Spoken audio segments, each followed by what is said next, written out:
All right, you've created your Arizona ESA profile. Your students are all added. Now what? Welcome to video 3, Class Wallet. Class Wallet is how you actually receive money from the Arizona ESA program, one of 3 different ways.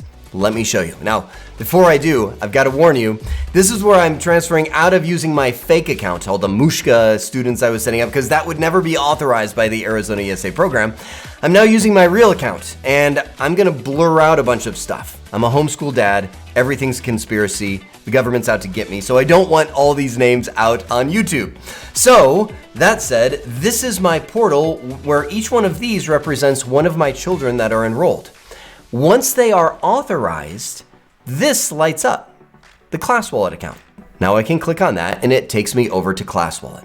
Now the very first time that you do this, it's going to prompt you to set up your bank account. You pretty much type in where you go to your check and put the routing number and your account number, because it literally links straight to your bank account. So as you get reimbursements, meaning you take your receipts and submit them, that money will deposit directly into your bank account.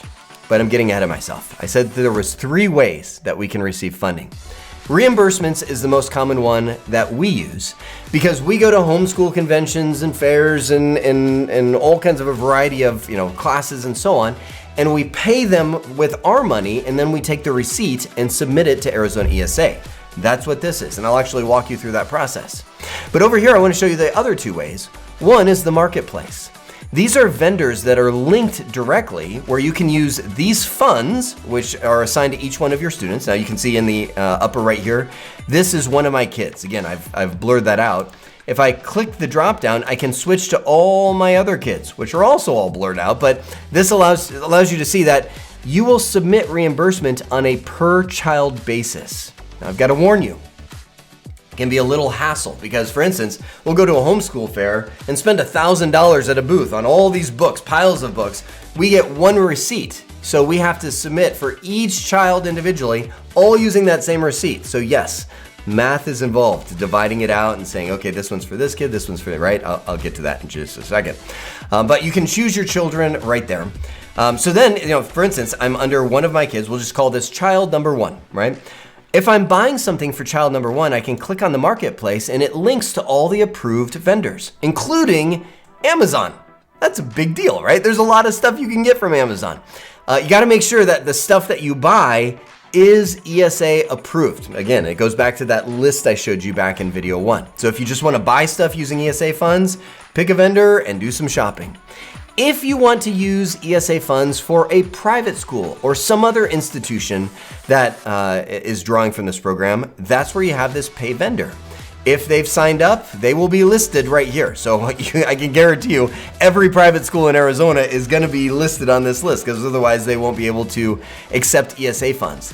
That's how you can do it with private school. So let me actually walk you through what submitting a reimbursement if you have a receipt looks like, because I have to do it. So I'm gonna click on submit reimbursement and it says, what is the store name? So the place that we bought it from is actually Becca. They are a homeschool book vendor, right? The amount, actually, now that I think of it, I am under the wrong kiddo. I have an actual submission I need to do, so I need to switch to this child. We'll call it child number 3, right? You can see that balance changes because, again, as I submit for each one of these, that the amount of money that I have in their account goes down. So I'm gonna click on start reimbursement. This is going to be, again, a Becca. The amount for them is $39.34. Whoa, there we go. Which is going to be one of the history books. So I click on next and it says, okay, drag your receipts right here. I'm going to drag and drop a PDF of the receipt to this list. Now it shows the image is uploading and boom, there it is. This PDF, which here I can show you right there, is the actual invoice that we received from Becca. And this is where it can get a little complicated because we purchase all of our kids on one invoice, right? So in this case, child number 3 has a New World History and Geography book. Now you might be thinking, are you trying to scam the system? It says $37.25. Well, yeah, but at the bottom we have tax. I know. There's no clear guidance on the ESA website for this.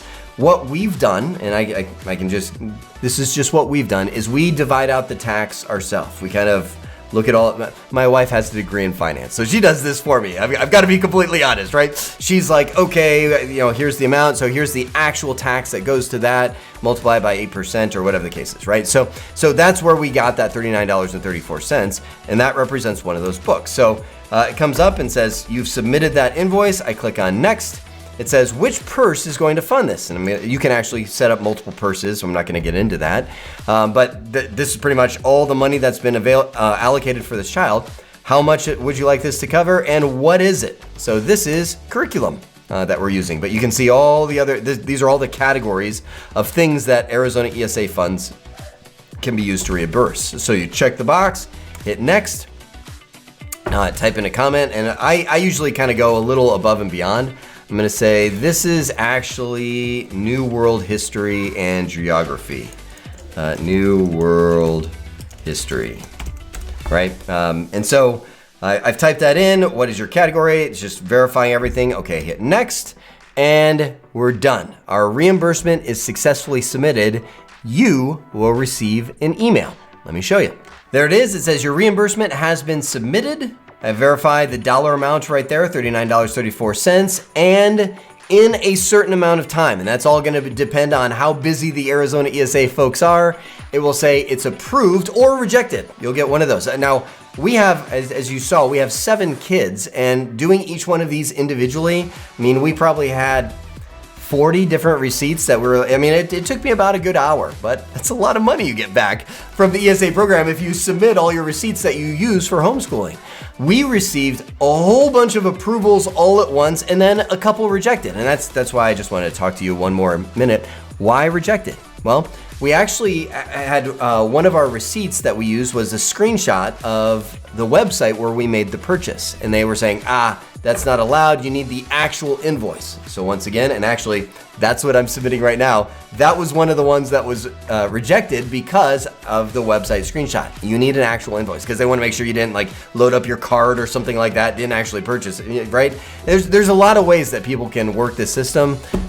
Don't do that. The Arizona ESA, they have agents that are there to watch and make sure that everything is on the up and up. So that is ClassWallet, and that's how you receive money back for all of your expenses for homeschool or private school or whatever program that you're doing.